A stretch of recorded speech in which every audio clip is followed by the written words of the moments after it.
Hey everyone, and welcome to another episode of the Anxious Lad podcast. Joining me in the virtual studio tonight is women's coach from my local gym in Bray, Gabby Kennedy. Gabby, how are you doing? I'm good. How are you? Thanks for having me on. Not bad. No, absolute pleasure. Thanks a million for joining me. So as I said, Gabby joins us from Fuse Gym in Bray. She's a women's fitness coach. Yeah.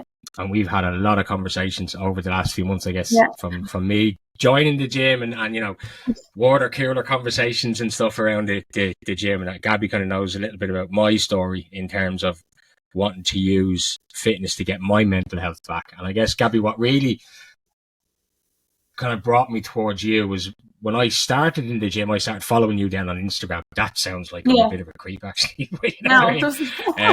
It's okay. We like not you know yourself and I were having chats and he introduced me to you and stuff, and he was saying actually Gabby's really forward in her mental health conversations and stuff. So I started following you, and he's right. The stuff that you put up and your openness, your vulnerability, everything like that kind of comes through on your Instagram. And you found, Thank I you. think the gym for you was the big turning point with your mental health. Yeah, Would I be right in saying? definitely. Yeah, 100%. So I guess, look, for anyone who doesn't know you or who doesn't follow you, do you want to give everyone who's listening, I guess, just an overview of who you are, why you do what you do, how you got into fitness, and the work you do, I guess, with the girls and the mental health and stuff within the gym? Yeah, no problem. So it started like I never really, in my childhood, I was never interested in fitness or anything like that. I was actually a bigger kid growing up, so I was always the chunkier one. Do you know what I mean? Like everyone was always making the little jokes like, oh, she'll drop her baby fat kind of thing, and then I never did. I was just fat. So it got to a point I never really enjoyed anything fitness related. And what I'm doing now is I'm a fitness coach, specifically just for women. I work online and in Fuse and Bray. So the work that I do now is I'm helping women predominantly through fat loss, because it's what I feel like I'm best in. But anyone who kind of comes with any issue with their fitness, I'm all, open arms, able to help anyone, I suppose. But my story kind of started when, I suppose, not thinking about childhood more for fitness, but kind of coming into secondary school, I found that obviously you don't tend to have one or two friends when you're in secondary school because everybody is friends. Do you know what I mean? But then not everybody is very nice when they're your friend. So I wish they didn't push that on me. But I found that, like, even in passing jokes and comments, I started to realize kind of 12, 13, 14 that maybe the weight that I had on me was an issue. Like, Okay. And I don't think, for whatever size you are, I don't think you are an issue because of your size. But I think that is how I felt because of the way people said things. And still in saying that, I was not interested in fitness. Like I was a foodie, half my family is Romanian, so it's all meat and it's heavy stuff when you're like 12, 13. Right. I was eating the same portions as my dad. So obviously it wasn't in my mind, but the school that I was in was very fitness orientated. So, like PE sometimes consisted of like a 3-kilometer timed run. And now for the average person when you're younger and maybe you do, I don't know, athletics or GA or whatever sport your parents threw you into when you're younger, 3K is nothing. But for a chunky thing that parents like never even walked the shop, it's like 3K is a lot. So then I found that it was knocking my confidence down because I knew I was bigger. The school promoted me to be a bit fitter, which is a good thing, but it wasn't something I was educated in at home. So I felt alienated. So then going forward, a couple of years in the school, we also actually did once a year, you do a 5K run, which was, if anyone was ever watching this from that school, terrible. You need to cut that out. I wouldn't even do them now. But I think going into a bit older now, 15, 16, my friends decided that they wanted to do like an exchange because we did Spanish in school. They wanted to go to Spain for 4 weeks. And I think for the first time I just got this gut feeling in my stomach. And I was like, I felt so horrible in myself, but it was kind of closed. Like it was closeted because I was like, that's just how I thought that that's just how I am because it's how I've always been. But I knew there was no way I would get on the beach in a bikini with 10 other people from my school posting photos to remember, and I wouldn't have wanted to be in one. That's when I was like, okay, you know, trying to educate myself on food. Maybe it wasn't the best approach that I took, but I tried something, you know, and I played rugby kind of on and off in the school, and then I decided to join a rugby team. And from there, I think that's where the love of fitness kind of came from, very slowly, you know, one day at a time. And do you think like that Spanish trip, do you think like do you think the catalyst for you kind of finally saying, right, I don't know the right way to word this without, like, that's where you became really body conscious, do you think? Was it that, or were you quite body conscious beforehand? Do you know what I mean? I'm not sure what way it would have worked for you. I think I've always been body conscious since like a child. You know, I think since like 4, 5, 6. If you're a chubbier girl or boy growing up, I think that's when you start to be conscious, because even my mom's friends might have said something, you know, like, you love to eat, don't you? And it's like, yeah. Jesus Christ. Do you know, like little jokes because they think you're so cute. And I'm thinking that I'm 5 and I'm like, she thinks I like to eat. I'm what's that going on? And little things like not fitting into my own age group clothes when I was younger. So I think from then, you know, always having to fit into the bigger kids' clothes. Then in my head, I knew I was always bigger, but I didn't think it was such an issue until I realized no one's going to see me with the clothes that I hide behind on anymore. Like my hoodies and my t-shirts that I feel comfortable in. It's like, I'm actually going to be bare skin. And that's a very vulnerable thing, you know, like, and I think sometimes you don't realize it, but like, for someone who's not comfortable in their body, going onto the beach where you're showing your body in the flesh, like, you can't hide it. Like, it is a terrifying thought. So I definitely think that was kind of the kick up the ass for me. But I never faulted myself for it, which I think is an important thing if you're very young. I don't think you should ever fault yourself for, you know, the weight that you carry, because at the end of the day, when you're a child and you carry it, you know, throughout teenage years, you didn't put that weight on. Do you know what I mean? Like, as much as I love my parents, it's still a parent thing too, or the people around you doing it. So you just can't blame yourself. But yeah, that's kind of where it started. But I didn't have any want to be a personal trainer or anything, because I actually wanted to be a psychologist. Oh wow. Yeah, so I actually, in like my 5th and 6th year, like the whole time doing the CAO, it was just always either social worker, like going down that route in college, or going straight to psychology. Like, I was kind of between the two, like, do I want to do social work? Do I want to do and so that was my biggest thing. That's what I wanted to do. I was like, yeah, there's nothing else in the world that I would rather do. I went into psychology straight after secondary school, and it wasn't like, it didn't click for me. Do you know, like, I think I got 6 months in, it was Christmas now, we were going to go into placement, and I was kind of like, no. I was at that point of like, do I drop out? Do I not? Like, what do I actually want to do? My school just threw me into this. So I was like, I don't know, I should have taken a year out, really. Dropped out of that and decided, actually, no, maybe psychology was the route I wanted to go down. And I went into psychology then the year after. I loved it. I struggled with some aspects of it, in terms of like the math side of things. It's always pulling me back. But I found, and even my lecturers were saying this to me, every single mental health essay that I'd write, or something to do with experiments, could be anything, I would relate it to fitness every single time. Because I had been going to the gym for a few years at that stage. So it was kind of, that was in my head going, do you know what, I keep relating this to fitness. I always say, oh, maybe I could do PT cert sometime in the future. I was like, why not now? And I can go back to psychology if that's my path. Or I can stay, because it is a lot of time and money if you're not 100% sure. Yeah, and absolutely. Time is valuable. So, and that's kind of how, a little bit about how I'm here then from doing that. So it wasn't always a straight path of like, this is my destiny. Like, if 13-year-old me saw that I was a PT, she'd be like, what the hell happened? You know what I mean? What happened to this? You couldn't do a 3K run, are you doing? Exactly. So, change of events. Yeah. And it's interesting, the way you talk about like the skills down the runs and 3K run once a week in PE or whatever the case is. Like I remember even when I was in school, like we had, I think at the time, right, I went to Killian's in Bright. Oh yeah. And when I was in like junior search years and stuff like that, we had probably one of the most kitted out sports halls in the town in terms of secondary schools, right? There was everything in it, right? There was all the gymnastic equipment you could ever think of. There was basketball courts. We had every bit of equipment. And certainly first and second year, there was a little, like every now and then you might do the beat tests. Do you know what I mean? But realistically, it was a 40-minute class that you did or didn't really have to do. Do you know what I mean? Yeah.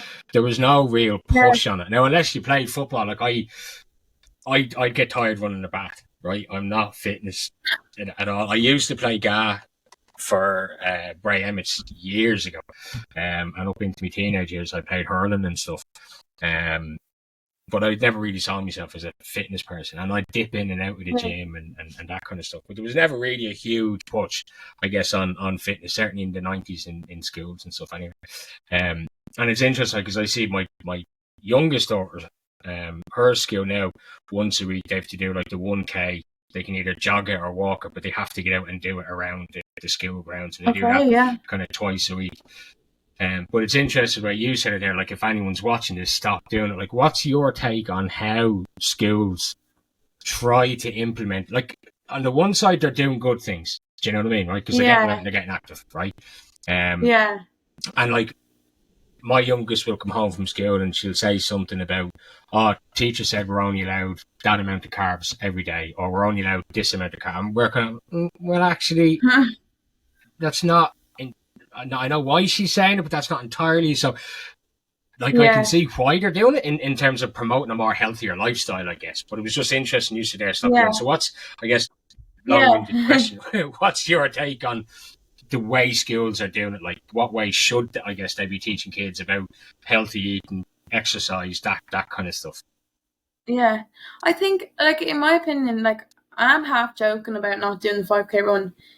It kind of depends. Like, I like the way you said with the 1K, you can choose to run it or walk it. That takes the intimidation factor out of, I suppose, how fit you think you are. Do you know what I mean? Like, for me, if someone said to me, even tomorrow, right, you know what, a few staff members are doing a 5K run, I'm fit. I'm sure I could do the 5K run if I tried my hardest, and it would still intimidate the shit out of me because I'd be like, oh my God.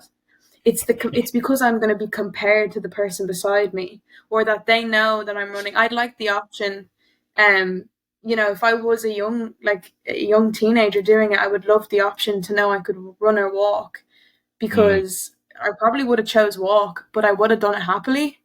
Whereas I couldn't sleep the night before I had to do that run, and I was nearly getting sick in the morning because I was so anxious. And like, I even remember lining up and shaking because I knew I'd have to start jumping on my feet in about a second, but I didn't want to. And I'd get 20 seconds in and I'd be like, miss, I feel sick. Do you know? I suppose the best way, I think, if I could, organise how students were to go about their fitness, a walk, and maybe instead of PE, like what I think you do a double PE most curriculum. It's like, would they not do, and like, obviously you've got sports that they're interested in, but there's always going to be a group that don't want to do that sport. So I suppose opening up the option to, we're halving it, you can play football if you want. And if the majority don't want to play football, if they do, that's grand. But if they don't want to, okay, we're going to do a walk or a 5K walk while they're doing that. If there's two teachers on, like one teacher goes and brings the others out, at least it's movement. Because for me, what I was told was, if you don't want to join in, the option is pretending you're sick or doing study. But like, where was the fitness in that then for anyone else who maybe didn't want to play that type of sport?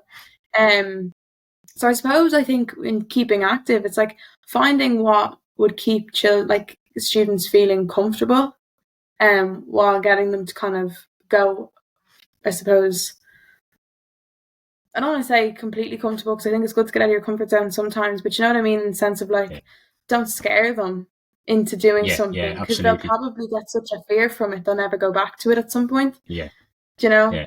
But in terms of like teaching nutrition and stuff, sorry. No, just to say, like, and as you say, like, it's the more you force them into it, the more you end up kind of having what you had, where the anxiety levels are so high that as soon as it starts, you're like, how can I get out of this? What excuse can I use to get out of this? And it's either I'm sick or I'm going to choose to do something else that's got nothing related to fitness at all, which is sit down and read or study or whatever. Exactly. Like, and then you just think it's so negative, you know?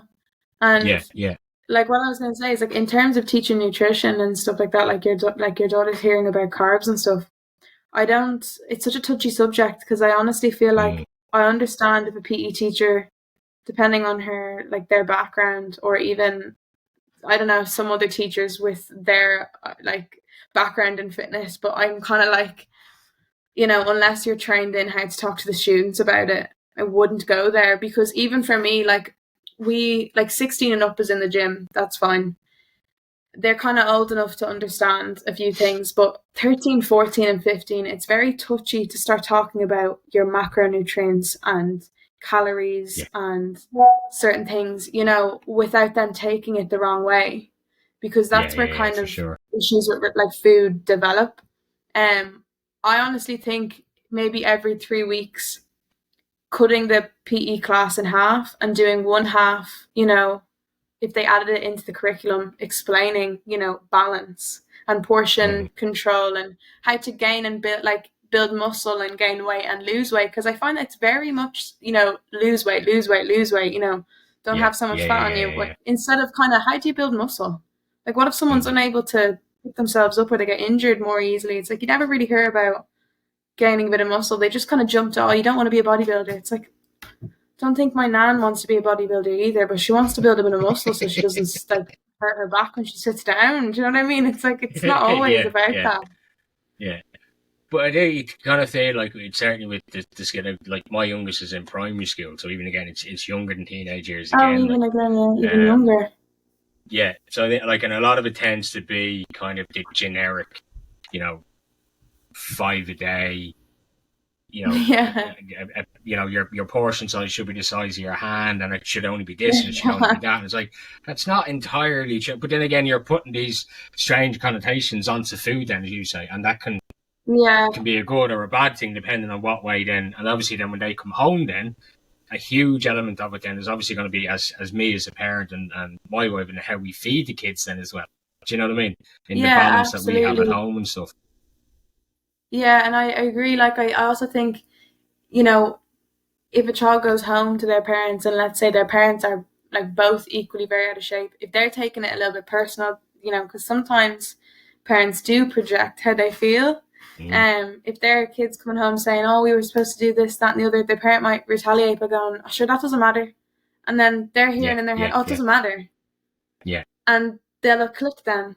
And then they go older, and then, they don't realize that it does matter. But it doesn't have to be so, like, a negative approach in your head. It's just absolutely facts. You know what I mean? So yeah. Interesting.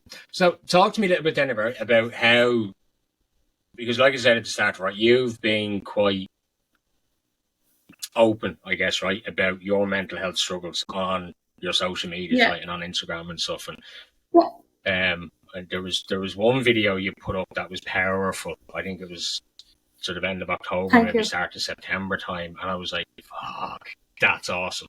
Because it wasn't even like, you were kind of shouting, okay, like the journey you've come, right? There was loads of different video clips of you, right? And you could see your journey happening from a fitness perspective, right? But it was the messaging behind it, right? The anxiety, the depression, the this, the that, all of that kind of stuff was like, it was open, it was honest, it was raw, it was, do you know what I mean? Like, it was powerful, right? The only way to describe it. Like, at what point did you start to kind of say to yourself, right, do you know what, I need to be open about because I think what makes you stand out against other coaches, right, online coaches and stuff, is that it's not just all about, like, obviously the goal is the fitness goal, right? Let's be honest, right? Build muscle, lose weight, feel good about yourself, that kind of stuff. But what's different about you is your knowledge of mental health and how that can impact it. Do you know what I mean? And your empathy towards anyone who's struggling, to say, right, well, look, this is what's worked for me. I can help you if that's what you want to do. That's what really kind of drew me towards you initially. So again, long-winded question. What was like, at what point did you kind of say, do you know what, I need to just go all in with this and tell my story on social media so that people can see that it is possible? Yeah. I think, do you know what? I think I always find that I want to engage with people more when they are able and capable of having a deeper kind of conversation. And I've always been this way, even through school. Like, my principal used to laugh at me all the time because I'd always go up to him and I'd be like, I have a strategy of how we can help students with their mental health. And he'd be like, you're like 13. Like, go away.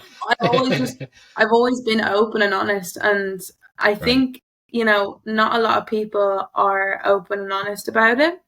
And I, like, from a coaching perspective, you're never going to get where you think you want to be if you don't fix your head first.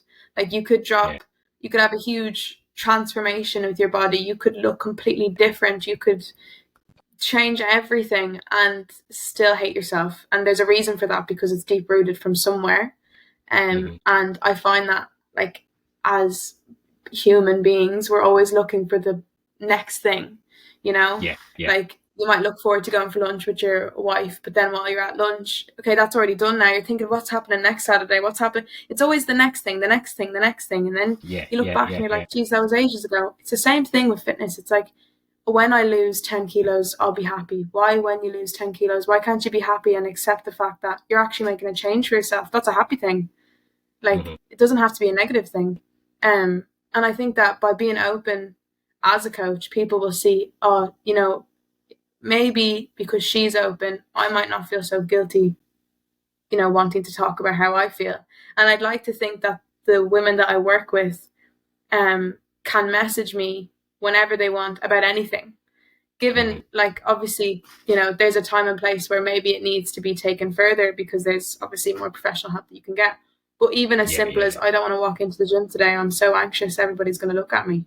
You know, I want to hear that because I know that that's not true. And I can even offer a piece of advice or even an anecdote of what happened to me before, even if it's in the same week, because we're only human, like, you know.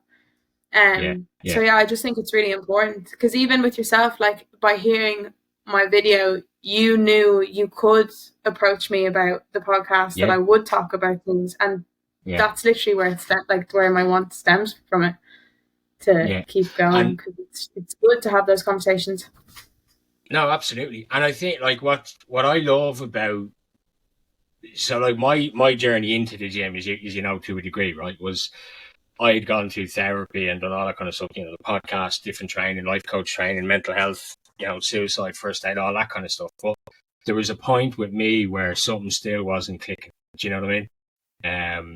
And I'd kind of had a bit of a bad lull last year. There was a bit more self-harm involved. And I kind of thought, right, feck it, I need something different now. I need to, and the one thing I hadn't really tried was fitness. And like I said earlier, I get tired running the bath. Like, I'm a lazy fecker. I'm not able for it. But I thought, right, I haven't done it before. Let's give it a go, right? And I was looking around, and don't get me wrong, I've been to gyms over the years, right? One of my brothers is in the gym 5 days a week, like, he's mental. And I would go to the gym with him sometimes. I used to go to the Ben Dunn one over in Cherrywood, and I would go with him. And if I went with somebody else, I'd be okay, right? But then if there was, like, afternoons or evening times, if I was going to go on my own, I just couldn't. Like, I maybe go in and get on the treadmill for 10 or 15 minutes, and then as soon as I'd get off it, I'd see somebody on a machine that I should go on, or, you know, the place would be packed, and you get that anxious feeling, that anxiety that they're looking at me and I don't know what I'm doing, and affect this, I'm going home, and you just leave it, and then of course it just phases out. And I'm not going to lie, I got that a couple of times when I went into the Fuse gym, right? And then again, it's all in your own head. Do you know what I mean? But the more I started going to the gym, down in Inbray to your gym in Inbray, the more I started going, the more I realised that actually that whole mental health message that you're putting out there, that open conversation that you're putting out there, that Niall was doing when he was there, that the other coaches do on a daily basis, is kind of the ethos of the gym itself. And actually, everyone's in the same boat. There's a real comforting thing I feel about walking onto that main floor, that no one is watching you, that if you did ask for help, somebody will give it to you. Do you know what I mean? Absolutely, and I find that's rare because, like I said, I have been in gyms over the last 40 odd years of my life, and I always felt like people were watching me, or that I didn't know what to do, or I didn't know, I need to get out of here kind of thing, you know? But I do feel that about the Fuse gym, certainly the one in Bray, I haven't been to the ones, but certainly the one in Bray, that there is that ethos about it, that, you know, look, any of the coaches are here to help you. Now, there was, I'm not going to lie, there was one morning I went in and I did my warm-up and I was doing a few bits and pieces, and I went on a machine, and then I'm looking at what I need to do next, and that machine was broken for whatever reason. And I thought, right, I'll get onto that machine. And then some guy was jumping between two machines, and I need to get on one of them. And I didn't have, this was early on now, I think it was like maybe my fourth or fifth time going, and I didn't have the guts to kind of say, can I jump on that machine, mate, while you're in the middle of it, because I'd have to change the weight on them, and I just, so like, right, I'll go and I'll do my ab workout and the other stuff on the main phone. As I turned around, you had about 10 girls lined out doing the thing, and I thought, there's no way I'm going. I'm going. I'm out of here. I think I lasted about 20 minutes that day. But I'd said it to you afterwards, and I remember saying it to Niall and stuff, and he's like, okay, so what we need to do is, so what Niall showed me, and you've said this as well, is that, right, let's show you the program he gave me. He goes, let's look at the program, right? And let me show you how to do every single one of those exercises using the step machine, a kettlebell, and the resistance bands. And that was it. 3 things. Yeah. And he said, you can do you can do the entire thing with those 3 pieces of equipment. So the next time you walk in and it's packed, or, you know, Gabby has a big class on, or machines aren't working, or whatever the case is, grab that, and that, go into that corner and spend an hour, and you'll do your entire. And I was like, that's nuts, actually. And it's really refreshing to get that from a fitness coach to kind of say, okay, well, let's look at your anxiety levels. That's not good, right? We need you to stay in here. Do you know what I mean? Keep going to the gym. Don't let your anxiety get to the better of you. Let's figure out a way to get you through that, you know? So that was brilliant. And I'm sure you do that with all your clients as well. Like. Yeah. I mean, like, one of the things I always say to the girls is, you know, just get to the treadmill. And this is not even in just Fuse, but any gym. If you're new, it's go to the treadmill and just walk for a few minutes.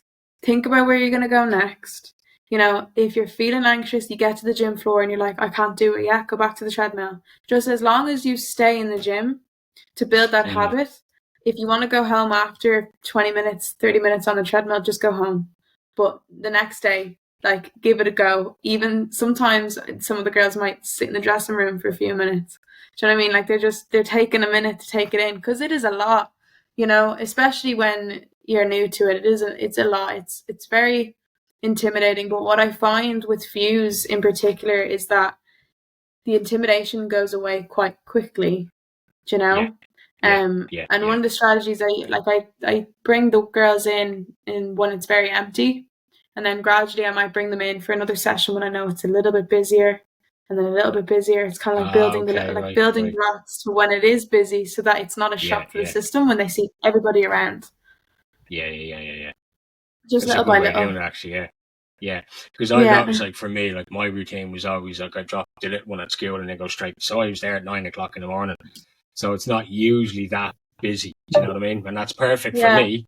And every now and then, you know, you might get a Tuesday or Wednesday morning where there are a load of people there, but it's kind of rare. Do you know what I mean? It's not as busy at that hour of the morning, which was good.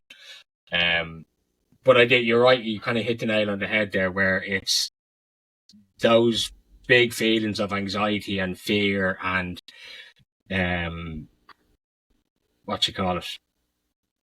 where, you know, where you're walking into it and you're feeling the pressure, you're feeling this, people looking at you. that's very short lived. I'll agree with you on that. Like as I said, I think after that day when I walked out 20 minutes later, and then I came back the next day, and I'd said it to Niall and stuff, right, this is what happened yesterday, whatever. And he showed me the new workout, showed me how to do the workout differently. I kind of had a completely different view on the whole gym then as a whole after that. It was my turning point, I think, was that day walking out and then having to go back. But as you said, like it is that daunting feeling is kind of short lived down there, which is really refreshing at the same time. Good. So what do you think then is your, like, from a fitness coach, from somebody who talks about mental health a lot, like, you know, messaging to other people out there, you know, trying to get people in, like, what would your message be to somebody who, you know, maybe wants to lose a bit of weight, gain muscle, just be fitter, just be mentally healthier, that kind of stuff? What would you say to somebody who's in that kind of situation, who doesn't know how to start that journey into the gym? I'd say the biggest thing is accepting that you don't know. Like, it is okay that you don't know how, you know? Yeah. You know, it's not the end of the world that you don't know how yourself. Because I think a lot of people, they have a lot of shame and guilt because they feel like they should have known, or they feel like they should do it by themselves. Like, why do I have to get a personal trainer? Why do I have to do this? It is okay not to know. And I think it stems back to asking for help, because nobody likes to ask for help. Absolutely. And, you know, and that's why it ties in with your mental health, because it's okay that you don't know, and it's okay that you need to ask for help. And there is absolutely no judgment behind any of it.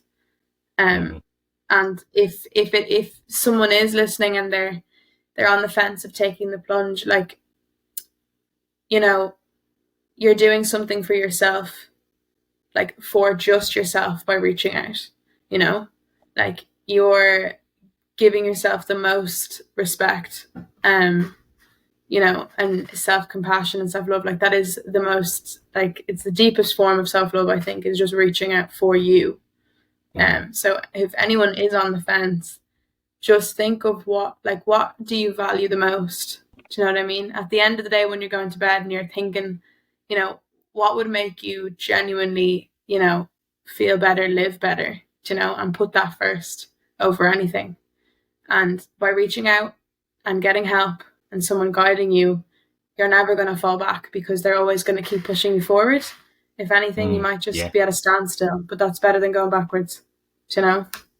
Absolutely. It's interesting the way you said it as well. It kind of reminded me of something I was listening to earlier. I can't remember who it was, but it was like, it was a podcast thing I was listening to in the car, coming back from the hospital. And that's actually another thing I must say, I haven't shared that on social media actually since before. So anyone who's followed me and was following my journey in the gym, it came to an absolute halt at the start of December, when I in a freak accident and doing some DIY at home, I completely severed the tendon in my thumb. So I actually haven't been able to go to the gym since I think it was around the 9th or the 10th of December. I had to have surgery on my hand, and I can't lift any weight or anything in it. So I'm really, really struggling at the moment because I can't go, you know. But actually, I got good news today that I can start to go back and light loading the hand. So you'll see me now during the week. I'll be back down, thankfully. But I think, like, what I was listening to earlier was that somebody was saying, you know, look after yourself as if you were looking after, put as much time and effort into looking after yourself as if you were looking after somebody else. And I think that's a big thing that none of us actually do, right? We're all really great at helping other people. But when it comes, you know, you'll know this from a fitness perspective more than I would, for sure. But certainly from a mental health perspective, we don't look after ourselves, right? We'll do everything possible. We'll find out all the information. We'll make all the phone calls. We'll do all the inquiries about therapies and counsellors and doctors and everything for somebody in our family or a friend or whatever. But we don't do it for ourselves. So it's interesting the way you said that there. Like, you know, it's the best form of self-care and self-love that you can do, is just put your hand up and say, I don't know. Yeah. So I think, like, you know, often we can be very stubborn. You know, and we don't want someone to tell us how to do things, because it's like, sure, I can figure it out, you know. But I find that, you know, when you think so negatively of yourself, I mean, I find that there's a lot of negativity all around social media, whether you decide to delve in, like, you know, get into it or not. It's kind of everywhere. Like, I have to, like, actively remove it from my Instagram feed to make sure that I'm not, or Reels or anything I'm looking at, TikTok. I have to just make sure that anything negative, I'm like, oh no, I don't want this, uninterested. But it's surrounding us a lot. And I think that, like, if you think, like, I posted a video about this the other day, actually. If you had a best friend that came to you and said, look, it's been about 4 weeks now, I've been going to the gym 3 days a week, I've been walking the dog every day, I've been, you know, I've been cutting out sugar, let's say, I've been putting in the work, and I'm not seeing any results on the scales, I might just give up, to be honest. Like, maybe it's not for me. You'd never turn around to that friend and go, yeah, give up, you're actually a failure, you're shite, what's the point? Like, look at the state of you. You'd never do that, but you do it yourself. You're constantly in your head saying those nasty things to yourself, and it's crazy, because, you know, like, I went to therapy a few years ago, and that was, the negative self-talk was kind of something we were working through for a very long time. I remember one of the days my therapist was like, okay, that chair in front of you, I want you to say the negative things out loud to the chair. So I'm there saying all these negative things, and he was like, now imagine that who's actually sitting at that chair is you when you were 5. And I was like, that made me so emotional, because I was like, I knew what it was like to be 5, 6, 7 and have even family members make comments about, you know, my puppy fat or my tubby tummy, and here's me even being worse to myself. And it really struck me, you know, because I was like, I'm not even being a good friend. And you always hear that saying, even from your nanny, probably says it all the time, you know, treat others how you'd like to be treated. You don't treat yourself how you actually would like to be treated. So you can't treat anyone else very nicely. So it's just, it's important to fix your relationship with yourself. Even definitely, you can still be in a relationship while you're doing that, but you have to fix your relationship with yourself. 100%. And it's interesting, I was going to bring it up as well, actually, so it's interesting that you kind of touched on it there. So I guess the stigma is brought on by social media, right? And you're absolutely right in terms of, you know, hitting the not interested, making sure you don't spend too long, certainly on TikTok, we don't spend too long looking at a video, because it's going to keep showing up or whatever. So falling into that echo chamber of what you're seeing and what you're listening to and what you're hearing and everything, and then you start to tell yourself that story, and it becomes your truth and everything else. And I think certainly from my perspective and my experience with it, like, it took a while to remove all the negative shit from my social media. Absolutely. I'm not massive on Instagram. I'm an outlet, so Facebook and LinkedIn are my two big ones, you know what I mean? And my breakdown happened during COVID, so I think a lot of it was exacerbated by the amount of negativity that was happening during COVID and social medias and the conspiracy theories. And, like, I was reading every news article about, not that I'm a conspiracy theorist in any way, shape or form, by the way, but it was constant. Do you know what I mean? It was always there for you to look at. And I get, like, I had anxiety anyway, I just didn't realise it. So the more news I was watching and the more stuff about everything that was going on, it was just getting my anxiety, making it worse and worse and worse. And I think when I kind of came out of therapy and started looking, okay, well, what am I taking in? What's social media giving me?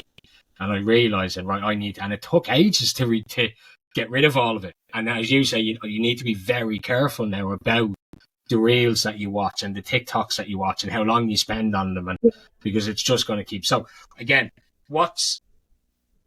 how do we do it? Like, how do we keep our social media clean to the stuff that we want to see and we want to listen to and we want to hear, and keep that negativity and that stigma about it all away? Because there is, let's be honest, there's a lot of chances out there on social media, certainly from a coaching perspective. And, you know, this 28-day challenge, you're going to lose 400 kilos and you're going to look like a rake at the end of it. And it's all bollocks, like, let's be honest. But at the same time, they're getting a lot of airtime. Do you know what I mean? So how do you keep the people like you who are genuinely helping people, both from a mental health and a physical perspective, away from the chances who are just filling them with absolute nonsense? Still ask myself that question, because I find that I'm I sometimes have to have a reset with what I'm feeding myself through my phone. Right. Because even I find I get caught up in things. But something that helps me, well, there's two things. Something that helps me is when I watch something that I take personally. If it says something that I get offended by, then I think, why is this offending me? This isn't offending me. This video wasn't made for me to get upset, but I'm getting upset by it, or it's affecting me negatively for a reason. What have I not resolved? What's lingering there? That's kind of my thought process. And then I remove it. Or I might uninterested, or if the same page pops up a couple of times, block. Just start restricting, blocking. I don't even care if it's your grandmother. She's posting something negative, you need to restrict her so you don't see that stuff. Kind of those things. But another one is for anyone who might be consumed by what fitness coaches post. There is no special hack to doing absolutely anything. There is no special diet. There's no 28-day program.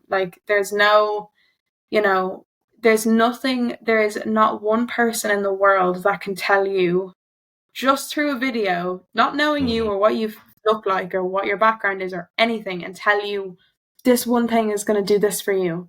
That is not true. You get that off your feed. Doesn't matter.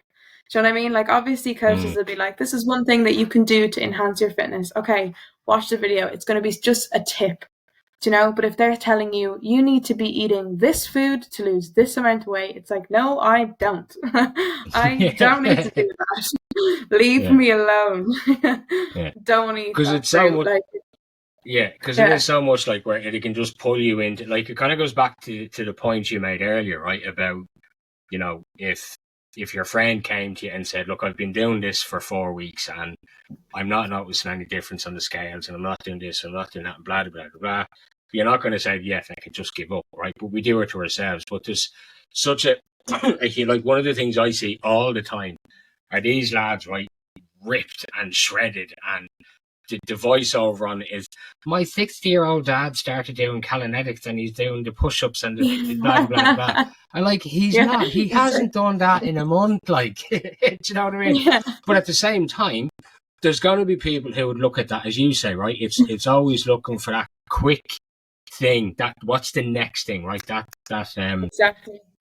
Quick fix. Yeah, the quick fix almost. Do you know what I mean? And people spending hundreds on apps or programs or this or that, whatever, and it's just leading you into that false sense of security where you can't maintain that. Do you know what I mean? And you might do it for 3 weeks and you might get through it, but you're not going to see the results because, as you say, every single person is different. So going back again to what you said earlier about your macros and your protein intake and your carbs and all of this kind of stuff, and your actual body weight, are you building muscle, are you losing weight? No app or no video on social media or hack is going to do that for you. No, and you have to do all the hard work yourself. Obviously, having a coach takes away, the thinking, because you're just doing, They're telling you what to do and you're doing it. But the key thing is you're doing it. Because I do find that in, past experiences with, people who are interested in personal training, and I think Niall touched on this before in the podcast, or maybe in person, but he said it at some stage. But people might come back to you and be like, nothing's working, and so you start to repeat the program back to them. Have you done this? Have you drank water? Did you get out for your walk? Have you eaten this much food? Have you done this, that, and the other? And they're like, no, or they're not sure. And it's like, okay, what are we prioritizing here? Because it's not the program that I've told you to do. And I'm not magical. I can't just be like, my words just automatically shed 20 pounds off you. Do you know, it's like you have to put in a bit of work too. And I think then that's also another thing, maybe, I suppose we stop ourselves from reaching our goals sometimes. And maybe we feel like having someone else do it is going to make it quicker, but like at the end of the day, no matter what you do or what you start, it's going to be hard, you know, starting a business, losing weight, going to school or going to college, getting a degree, all these things that, you know, you need to do and are worth doing are so difficult. So it's like, pick your difficult and just do it. But it's just tough because so many factors tie into it.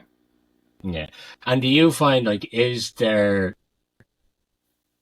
like, from a PT's perspective, right, from a coaching perspective, do you find, again, does social media have an impact in people coming to you for PT advice?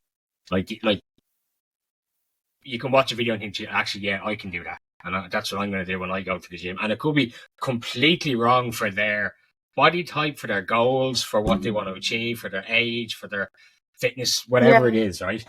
But again, like, does social media play a part in, I guess, people thinking they know what's right?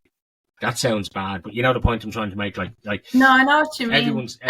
Everyone is kind of different, and everyone's fitness goals are going to be different. And going to somebody in a gym like you to kind of say, look, this is how old I am, this is what I weigh, this is what I want to achieve. How do I do it? Because there's so much misinformation online. Does that kind of stop people from going to ask for help to you in the gym? Do you find that at all? Or I think, do you know what it is I don't think it stops people. Like, I've not really experienced anyone who's reluctant to, you know, do coaching because they, I don't know, for that reason. Like, they don't say, oh, you know, I saw this online, I don't think I need coaching because I know what I'm doing. Or even when I do work with people, I never find that they think they know what they're doing. But something I find that stops people from trying new things is from what they've seen. So, like, from my experience with working with women, is that I find that some women are kind of reluctant to lifting weights because they see, I think bodybuilding has kind of blown up a little bit on social media, you know, athletes posting gym videos, and kind of most coaches now, online coaches, have done a bodybuilding prep or some of the sort. And so a lot of women will look at that and then they'll come to me when I'm telling them, okay, we're going to do 3 weightlifting, you know, days a week and maybe 1 20-minute cardio session just to get the heart rate up and cardiovascular health and stuff. And they'll turn around and be like, no, I don't want to lift any weights. I don't want to get really muscular. And I'm like, if it was that easy, I would be huge. I'm like, it is not that. I'm like, we'd all be walking around massive if that was the case. And it's not. And I think it's, again, following from what they're, you know, feeding themselves on Instagram. It's more a fear of doing certain things, you know, as opposed to like a want. And I haven't been lucky enough to have people come to me and be like, I really want to do this. So I'd be so hyped. I'd be like, yes, let's go. It's more like, I don't want to do this. Like, okay. Yeah, and again, like, and I think that is a huge misconception, though, isn't it? Where, again, it's about, like, it's a stigma thing or misinformation, or whatever. Where, or even a male female thing, where it's like weights were for men and cardio was for women. Do you know what I mean? That's kind of the way you'd say it. Like, but as you say, like, there has to be that balance of, you have to put on a bit of muscle and you can lose weight at the same time. Do you know what I mean? To get those fitness goals of where you need them to be. Yeah, absolutely. But like, even like resistance training helps you walk up the stairs better, hold your balance more, picking up the groceries, not hurting your back when you're picking up your child. Because, you know, I was a big girl. I don't know how my mum didn't have a broken back half the time whipping me over her shoulder, but I'm just, you know, maybe she should do some more resistance training. Like, but, you know, it's so much more beneficial than just specifically changing the way your body looks. You know, I feel like, you know, it should always be, how does your body move and how does it feel? And then secondary, we'll go to your aesthetic, like how you look, do you know? Like, of course, if your main goal is I want to drop 20 kilos, yeah, that's a good goal. But let's also focus on how do we feel internally? You know what I mean? Like, how is it working? Because you could do this all day long, but if you're breaking yourself, it's like, it is not worth it at all, you know? Yeah, absolutely. Absolutely. Yeah. So from a mental health perspective, right, what do you find are the biggest benefits of going to the gym, forgetting the physical aspect of it and how how you look at it? Because it was interesting. Like, I remember with my first consultation with Niall, when he said to me, because for me it was all about the mental, part of it. Yeah. And he was like, look, what are your goals? And I like, physically, I don't have any. Like, I don't care what I look like in 6 months' time. And that's true, right? I didn't have any physical goals, right? I was like, look, if I lose a bit off the belly, cool, but that's not what I'm here for. For me, it's about, can I build a resilience physically that's going to help me when I go into that spiral, that mental spiral? Do you know what I mean? Yeah. Can I build that tolerance in the gym of physically pushing myself? That'll not necessarily stop me from having one of my panic attacks or one of my, anxiety spirals where I go into a depressive episode for 4 or 5 days. But can it, pushing myself physically, can that help me be mentally stronger? That was the goal I was kind of looking for. So from your perspective then, like, where do you see that happening? Like, where's that line that gets crossed then between the mental health and the physical health, like, and the balance between the two? I think regardless, I know that if I show up and do my plan, physical, like, progress is a given if I'm doing, boom, boom, boom. But because that aside is already set on paper, it's up to me to do it, because of the way it affects me, like, mentally. I know it's going to be done. So for me, the gym is mostly mental. I find that I don't tend to stay in bed for the whole day as I might have done before, and I don't like sit and feel so sad solely in one spot by myself. I find that the gym helps me massively in overcoming how I feel, but not by myself. Like, I go to the gym, there is always somebody to socialize with. I'm a very chatty person, even if I don't know the person. It's even just saying hello or hi, how are you, as you walk past. It's that little social interaction that I get, that even for that split second, I'm not thinking about what's upsetting me or what's worrying me or about what's happened prior. I'm focused on what I'm doing. And especially then in the gym, because I'm occupied and I'm not distracted, just occupied with what I'm doing. Like, I'm not trying to solely distract myself, because I always think you should sit with how you feel and think about it. But I'm going about my day and I'm going about my workout and I'm just thinking about what I'm doing the next second ahead. And when I'm taking a break, it might still hurt inside, but I feel more of like just a relief just being there, because I know that I'm not hiding, I think a big thing for me is I find that I get very uncomfortable, which is funny because I'm very open on social media and stuff, but when the thing is happening in the moment, I don't know how to discuss it until it's done. Like, until I've felt the feelings, then I can talk about it very openly. Grand. But like, if something happens or I'm dealing with something in that moment, I don't know how to voice it. It's like I have to process every part of that story so that I can, like, tell it. So I find that being in the gym, it helps me massively, even just processing it, because I'm not thinking 1,000 million thoughts. Whereas when I sit in my room and I deal with stuff, I'm kind of, overthinker. We're thinking, we have a big mind map and the roots of the tree are going everywhere. Whereas in the gym, I'm processing it because I'm being more active. Like, it helps so much with your cognitive functioning ability. Like, it's crazy. And I mean, like, day-to-day life, I don't notice it, but it's like yourself, when I take a break from it, I notice it so much more. And the first 2 years of going to the gym, I have a back injury. I had like a herniated disc from doing the wrong exercise. So deadlift wrong, and I hurt my back. So I was out of the gym for 4 months, and it was the worst 4 months of my life since starting the gym. Like, it was horrible. Like, I would just go to the gym, just like if my boyfriend was there, I would just go to the gym and attempt to do something, even if it was just sitting there, because I was like, I'm in this community, so I definitely feel like it just helps me process things and helps me feel less lonely. And given that when you're going to do an exercise, like, no one's told you to go do it, you're doing it for yourself. Like I said earlier, it's self-respect. I have respect for myself.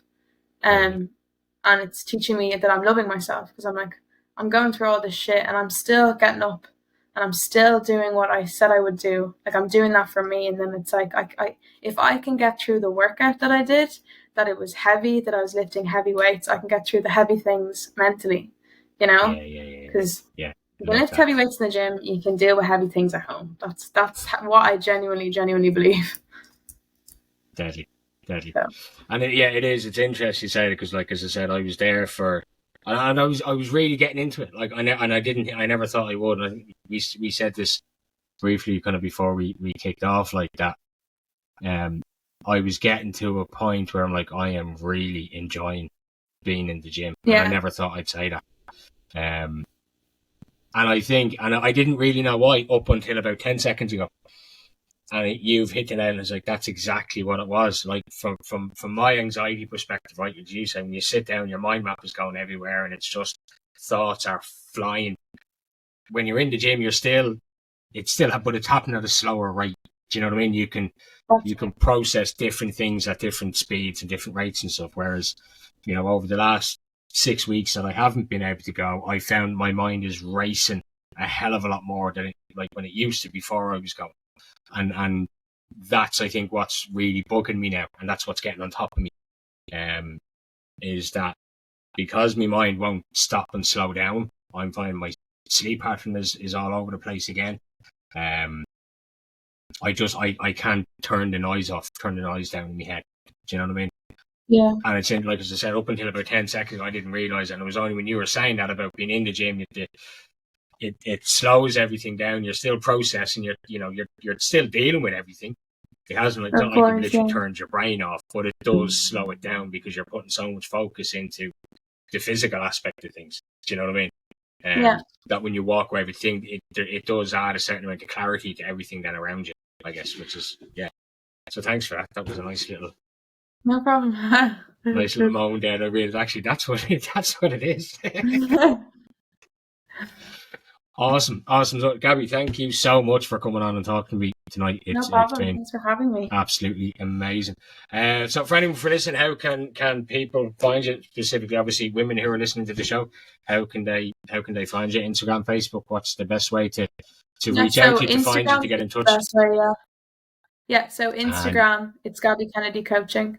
Just pop me a message if you're interested in getting to work, and it's the best way to go. Cool. And we'll add your socials onto everything with regards to the podcast once it goes live and stuff. But for that, again, Gabby, thank you so much. Keep doing what you're doing, buddy. It's absolutely awesome. Thanks a million. Thanks.